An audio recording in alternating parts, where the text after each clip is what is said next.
दोस्तों, अगर आप पीएफ सदस्य हैं तो कभी न कभी आपने ये टर्म ज़रूर सुना होगा कि ईपीएफओ से मिलने वाला जो इंश्योरेंस होता है इसको ईडीएलआई कहते हैं। इसमें आपके सबसे ज़्यादा जो क्वेश्चन पूछे जाते हैं या आपके भी डाउट्स हो सकते हैं वो ये हो सकते हैं कि सर ईडीएलआई का राशि मिलती है वो कितनी मिलती है? ईडीएलआई क्लेम भरने के लिए कौन-सा फॉर्म भरा जाता है? क्या नौकरी छोड़ने के बाद ईडीएलआई का बेनिफिट्स दिया जाता है? नौकरी छोड़ने के कितने दिन के बाद ईडीएलआई का क्लेम लिया जा सकता है? और जो आपका कर्मचारी था उसकी कितनी मिनिमम जॉब होनी चाहिए जिससे आपको ईडीएलआई का बेनिफिट्स मिल सकता है। तो दोस्तों, अगर आपके भी ये सारे डाउट्स में से कोई डाउट्स एक है तो इस वीडियो में बड़ा पेशेंस से देखिए। हम आज की वीडियो में बड़ा डिटेल में आपको बताएंगे कि कर्मचारी की मृत्यु के बाद जो नॉमिनी होते हैं उनके लिए ईडीएलआई से कितना पैसा मिलता है और इन क्वेश्चनों को बड़ा क्लियर करेंगे। दोस्तों, आप चैनल पर पहली बार आए हैं तो सब्सक्राइब कर लीजिएगा। फेसबुक पेज पर देख रहे हैं तो फॉलो कर लेना। अगर आपकी समस्या है कोई भी तो हमसे बात भी कर सकते हैं। बात करने के लिए इस वीडियो के डिस्क्रिप्शन में इंस्टाग्राम आईडी का लिंक दे रखा है, फॉलो करके मैसेज कीजिए। चलिए दोस्तों, बात करते हैं आज के बारे में डिटेल में कि ईडीएलआई के बेनिफिट्स के बारे में कि आपको नॉमिनी होंगे उनको क्या क्या बेनिफिट्स मिलेंगे। तो दोस्तों, जैसे कि आपको पता ही होगा कि ईडीएलआई का बेनिफिट्स कर्मचारी को नहीं उनके नॉमिनी को दिया जाता है। बाई चांस अगर किसी कर्मचारी की मृत्यु हो जाती है तो उसको जो मिलने वाला जो पीएफ है, पेंशन है, वो तो मिलता ही है, साथ ही साथ उसको गवर्नमेंट की तरफ से ईडीएलआई का बेनिफिट्स भी दिया जाता है। ईडीएलआई का मतलब होता है एम्प्लॉय डिपॉजिट लिंक्ड इंश्योर, मतलब कर्मचारी के नॉमिनीज के लिए एक इंश्योरेंस दिया जाता है। जैसे कि एलआईसी होती है, दूसरी टर्म होती है कि डेथ के बाद उनको बेनिफिट्स मिलता है, तो ऐसे ही पीएफ ऑफिस की तरफ से, गवर्नमेंट की तरफ से भी ये बेनिफिट्स मिलता है। तो अब चलिए बात करते हैं आपके एक एक क्वेश्चन को लेके बड़ा क्लियर, बड़ा वीडियो में पेशेंस से बने रहना है। तो सबसे पहला क्वेश्चन होगा वो आपका ये है कि सर ईडीएलआई का बेनिफिट्स मिलता किस किस को है। ठीक है, ईपीएफओ के नियम अनुसार जो कर्मचारी है वो ईपीएफओ का मेंबर होना चाहिए और उसकी मृत्यु के बाद उसका ईपीएफ अकाउंट एक्टिव होना चाहिए, एम्प्लॉयर ने नियमित रूप से पीएफ जमा किया होना चाहिए। ये 3 कंडीशन है जिससे आपको ईडीएलआई का बेनिफिट्स मिलेगा। और ये आपका क्वेश्चन होगा कि ईडीएलआई का बेनिफिट्स मिलेगा किन व्यक्ति को, तो ये बेनिफिट्स मिलता है आपका जो नॉमिनी है उनको नॉमिनी को मिलेगा, मगर ध्यान रखना है नॉमिनी उन्होंने पहले कर दिया हो। अगर नॉमिनी ना होने की उपस्थिति में लीगल हायर होगा, जो कानूनी उत्तराधिकारी होगा, उसी को इसका पैसा मिलेगा। तो इस केस को थोड़ा और टिपिकल हो जाता है जब अगर कोई नॉमिनी ऐड नहीं होता। थोड़ा क्लियर समझते हैं। मान लो किसी कर्मचारी की मृत्यु हो गई और उसकी शादी भी हो चुकी है बट उसने नॉमिनी ऐड नहीं किया था, तो इसमें एक ऑब्जेक्शन ये हो जाता है कि हो सकता है जो बीवी थी उसको वो नॉमिनी नहीं बनाना चाह रहा हो, कुछ मतभेद हो, तो पेरेंट्स उसके नॉमिनी लेना चाह रहे हो, उसका जो पैसा लेना चाह रहे हो, तो इसमें एक लीगली हायर भी होता है। ठीक है ना, कोर्ट से आपको ये भी दिया जा सकता है कि आपको नॉन आपत्ति फार्म होता है वो भी लिया जा सकता है कि आपको वो फार्म भरवा के लाइए कि जो पेरेंट्स हैं उनको कोई आपत्ति नहीं है इस पैसे को लेने के लिए। तो सबसे बढ़िया प्लस पॉइंट ये है कि आप नॉमिनी में कोई भी ऐसी समस्या ना आए, तो आप सबसे बढ़िया अपना नॉमिनी को ऐड जरूर कर लीजिए जिससे आपको इन फ्यूचर कोई ये प्रॉब्लम ना आए। इसलिए यहाँ पे एक नोटिस भी दिया है कि इसीलिए ईपीएफ कर्मचारियों को सलाह दी जाती है कि अपने यूएन में नॉमिनी को समय समय पर अपडेट करते रहें। अपडेट से मतलब ये हुआ कि मान लो आपकी शादी से पहले अगर आपका पेरेंट्स थे तो आप पेरेंट्स को अपने नॉमिनी बना सकते हैं या भाई को नॉमिनी बना सकते हैं। बट अगर जब आपकी शादी हो चुकी है तो डेफिनेटली अपने फैमिली मेंबर, अपनी वाइफ को, अपने बच्चों को नॉमिनी जरूर बना दें जिससे वो आपके पैसा ले पाए अगर आपके साथ में कोई ट्रस्टी हो जाती है तो। इसका जो अगला क्वेश्चन है ये बहुत ज्यादा ये भी पूछी जाने वाला है कि सर जो ईडीएलआई से पैसा है वो कितना मिलता है हमको। ठीक है, तो होता क्या है, जो आपकी जो ईडीएलआई के बेनिफिट्स मिलता है वो आपकी लास्ट बेसिक सैलरी और डीए के आधार पर होता है, जो एक फार्मूले पर डिपेंड करता है। पर फिर भी एक नॉर्मली बता देते हैं मोटा मोटा, आपको मिनिमम 2.5 लाख और मैक्सिमम 7 लाख इसी के रेंज के बीच में मिलेगा। मतलब आपको मिलेगा तो 2.5 लाख या मैक्सिमम 7 लाख। अब 2.5 लाख में भी एक लिमिट है कि अगर आपकी जो जॉब है वो 1 साल तक है या 1 साल से कम की है तो आपको 50,000 रुपए तक इसका मिलेगा। मगर आपकी जॉब ज्यादा है तो आपको वो कैलकुलेशन होती है उसके द्वारा आपका इसमें दिया जाता है। यहाँ पे एक नोट भी दिया है इन्होंने कि इनका जो फार्मूला होता है उसी के बेस पे आपका लास्ट कंट्रीब्यूशन होगा, उसका पैसा मिलेगा। और इसके साथ में आपको एक और भी बेनिफिट्स दिया जाता है, वो दिया जाता है आपको एक्स्ट्रा बोनस भी दिया जाता है। तो आपका ये भी क्वेश्चन क्लियर हो गया होगा कि आपको कितना पैसा मिल सकता है। Minimum 2.5 lakh, maximum 7 lakh, extra bonus भी मिल सकता है।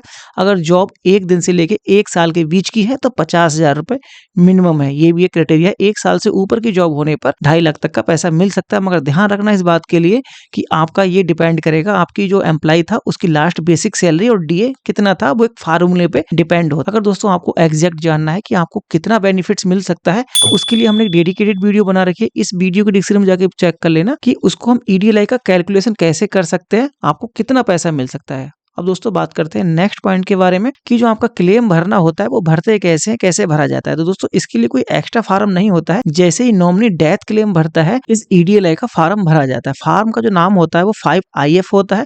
इसी फार्म पर आपको टिक करना होता है। आपको फार्म कैसे भरना है, अगर किसी फ्रेंड्स को ये जानना है कि ये डेथ क्लेम का फार्म भरते कैसे ऑफलाइन, तो उसकी भी वीडियो आपको इस वीडियो के डिस्क्रिप्शन में मिल जाएगी, जाके चेक कर लेना कि डेथ क्लेम भरते कैसे है, नॉमिनी ऑफलाइन कैसे भरते हैं। और बस आपको करना क्या है, जब वो आप फार्म भरेंगे उस फार्म को भरते समय आपको 5IF वाले ऑप्शन पर टिक कर देना है। बस आपका ये फार्म भर गया, कोई एक्स्ट्रा फार्म भरने की जरूरत नहीं होती। बहुत से फ्रेंड्स का एक नेक्स्ट क्वेश्चन ये भी होता है कि सर हमको इसमें डॉक्यूमेंट्स कौन कौन से लगाने होंगे। तो यहाँ पे आवश्यक डॉक्यूमेंट्स लगा रखे हैं कि जो एम्प्लॉय की डेथ सर्टिफिकेट है वो लगाना होगा, और जो आपका ईपीएफ मेंबर है वो अकाउंट होना चाहिए, जो यूएन नंबर होना चाहिए वो तो होता ही है, साथ में UN number, bank account number होना चाहिए, और नॉमिनी की लीगल हायर या आईडी प्रूफ होना चाहिए, एम्प्लॉयर की अटेंडेंस होनी चाहिए अगर रिक्वायर्ड हो। ये मांग लेते हैं कभी कभी पीएफ ऑफिस वाले, तो आप ये दे सकते हैं। आज के समय में ये प्रक्रिया ऑनलाइन और ऑफलाइन दोनों तरीके से कर सकते हैं, मगर जो ज्यादा बेनिफिट्स मिलने वाला होता है वो ऑफलाइन होता है, क्योंकि ऑनलाइन में कभी कभी ई साइन की प्रोसेस कंप्लीट नहीं होती। क्योंकि जैसे ही ऑनलाइन का फार्म भरते हैं तो आगे जाके एक फार्म होता है, ई साइन करना होता है, जो कि नॉमिनी की आधार कार्ड के द्वारा होता है। वहां पे जाके ये फार्म फंस जाता है। तो ऑफलाइन तो डेफिनेटली हो जाता है। ठीक है, जो डॉक्यूमेंट्स लगेंगे ध्यान रखना है, वो सिर्फ लगने हैं नॉमिनी के। जो सिर्फ एक डॉक्यूमेंट्स लगेगा वो लगेगा एम्प्लॉय का, वो होगा सिर्फ आपका डेथ सर्टिफिकेट।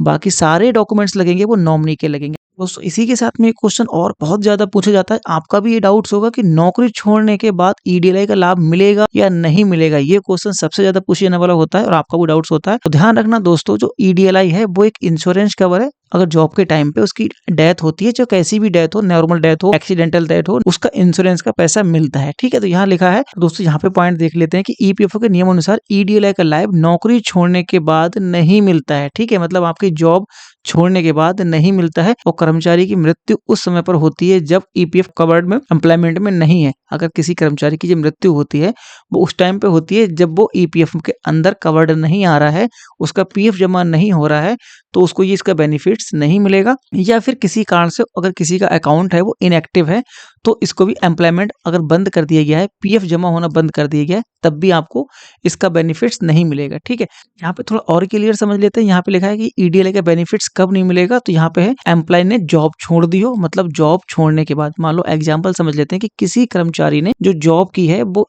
30 जनवरी तक की है, और 31 जनवरी को या 1 फरवरी को उसकी डेथ हो गई, और उसकी रिजाइन में अगर 30 पड़ गई है और इन शॉर्ट सर्विस पड़ गई है, तो उसको ईडीएलआई का बेनिफिट्स नहीं मिलेगा। ठीक है, जॉब छोड़ने के बाद इसका इंश्योरेंस का पैसा नहीं मिलता, ईडीएलआई का पैसा नहीं मिलेगा। यहाँ पे नेक्स्ट पॉइंट है कि ईपीएफ कंट्रीब्यूशन बंद हो चुका हो, जैसे कि मैंने बताया, अगर कंपनी छोड़ दी है या पीएफ जमा होना बंद हो गया तो इसका बेनिफिट्स नहीं मिलेगा, या फिर आपका जो यूएन अकाउंट है वो इनएक्टिव हो गया हो। ठीक है, तो दोस्तों यहीं पर एक क्वेश्चन और बनता है कि सर किसी की जॉब अगर 15 साल है, 20 साल है, तो इसके लिए एप्लीकेबल होंगे। तो यहाँ पे लिख रखा है कि इसमें सर्विस कोई भी मायने नहीं रखती ईडीएलआई में। मतलब कि अगर आपने जॉब छोड़ दी है और आपकी जॉब 10 साल की थी, 15 साल की थी, तो जॉब छोड़ने के बाद में आपको इसका बेनिफिट्स नहीं मिलेगा। ठीक है, और अगला क्वेश्चन होता है वो ये होता है कि सर नौकरी छोड़ने के कितने दिन के बाद ये क्लेम लिया जा सकता है। तो दोस्तों क्लेम लेने की कोई समय सीमा नहीं है इसकी, यहाँ पे दिया है, इन्होंने नोटिस करके दिया है। तो दोस्तों नौकरी छोड़ने के कितने दिन बाद ले सकते हैं, तो यहाँ पे आप पढ़ सकते हैं कि ईपीएफओ ने ईडीएलआई क्लेम लेने के फिलहाल कोई स्ट्रिक्ट टाइम लिमिट नहीं दी है, मगर फिर भी मृत्यु की जितनी जल्दी हो सके उसकी प्रोसेस कंप्लीट करा दीजिए, ताकि डॉक्यूमेंट्स में वेरिफिकेशन और एम्प्लॉयर अप्रूवल में किसी भी प्रकार की परेशानी ना हो। क्योंकि मान लो दोस्तों आप जितना लेट करोगे, ईपीएफओ आपसे एक्स्ट्रा डॉक्यूमेंट भी मांग ले सकता है, कि कहेगा भाई आपने 1 साल बाद क्लेम किया, अब तक आप कहाँ थे, आप इसके लिए कुछ लीगल डॉक्यूमेंट्स लाइए। तो ये है कि कोई समय सीमा नहीं है, फिर भी आप जितना जल्दी होंगे इसको क्लेम लेंगे तो आपको कोई भी एक्स्ट्रा डॉक्यूमेंट्स देने की जरूरत नहीं पड़ेगी।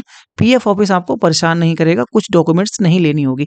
यहाँ पे आपका ये क्वेश्चन था कि सर 1 दिन के बाद जॉब छोड़ दे तो, 2 दिन के बाद जॉब छोड़ दे तो यहाँ पढ़ सकते हैं, जॉब छोड़ने के चाहे 1 दिन हो, 30 दिन हो या 100 दिन हो, यदि पीएफ कंट्रीब्यूशन बंद है तो ईडीएलआई का क्लेम अलाउ नहीं होता है। मतलब आपने जॉब छोड़ दी है, रिजाइन पड़ गया है, तो आप इसका पैसा नहीं मिलेगा। अब इसके साथ में मिलेगा क्या क्या आपको, तो यहाँ देख सकते हैं आपको ईडीएलआई और पीएफ विड्रॉल में अंतर, कि ईडीएलआई में है तो एक इंश्योरेंस बेनिफिट्स है और ये एक रिटायरमेंट या सेविंग बेनिफिट्स है। ठीक है, ये केवल मृत्यु के बाद ही मिलता है और ये जॉब छोड़ने के तुरंत बाद मिल जाता है। ये नॉमिनी को मिलता है और ये लीगल हायर को मिलता है, ये सिर्फ पीएफ मेंबर को मिलता है। ठीक है, आप समझ गए कि जो ईडीएलआई है वो डेथ के बाद ही मिलता है और पीएफ जॉब के समय ले सकते हैं या फिर अपने जॉब छोड़ने के बाद ले सकते हैं। ठीक है, तो ईडीएलआई आपका एक इंश्योरेंस कवर है, तो इस बात का आप ध्यान रखिएगा। आई होप आपके सारे डाउट्स क्लियर हो गए होंगे। दोस्तों, अगर आपको इस प्रकार की जानकारी लिखित रूप में चाहिए और आपको बिल्कुल और भी कोई डाउट्स हैं, तो हम इस टाइप की जानकारी अपने वेबसाइट पर डालते रहते हैं। आप पढ़ भी सकते हैं और अधिक जानकारी भी प्राप्त कर सकते हैं, क्योंकि वीडियो के माध्यम से आपको कुछ समझ में ना आता हो, जो लिखा हुआ मैटर होता है आपको ज्यादा समझ में आता है। आप हमारी वेबसाइट पर जरूर विजिट कर सकते हैं, आपको इस टाइप की जानकारी वहां पे जरूर मिलती रहेंगी। तो दोस्तों, इस आर्टिकल का लिंक हम अपने वीडियो के डिस्क्रिप्शन में दे देंगे, वहां जाके आप पढ़ सकते हैं। इसको तो मैंने बिल्कुल क्लियरली समझा ही दिया, आपको पढ़ सकते हैं। मगर आप हमारी वेबसाइट पर विजिट करना चाहते हैं, ऐसे ही और भी आर्टिकल पढ़ना चाहते हैं जानकारी के पर्पज से, तो हमारी वेबसाइट पर जरूर विजिट कीजिएगा। उसका लिंक इसी वीडियो के डिस्क्रिप्शन में मिल जाएगा। दोस्तों, आपने हमारे चैनल को अभी भी सब्सक्राइब नहीं किया, तो हमने शुरू से आपको अब तक नहीं बोला सब्सक्राइब करने के लिए, डिस्टर्ब नहीं किया, बिल्कुल पेशेंस से आपको जानकारी दी। अब हमारे चैनल को आप सब्सक्राइब जरूर कर लीजिए, क्योंकि आपको इस प्रकार की इन्फॉर्मेटिव वीडियो समय समय पर मिलती रहेंगी। आप हम अगर फेसबुक पेज पर देख रहे हैं तो फॉलो कर लेना।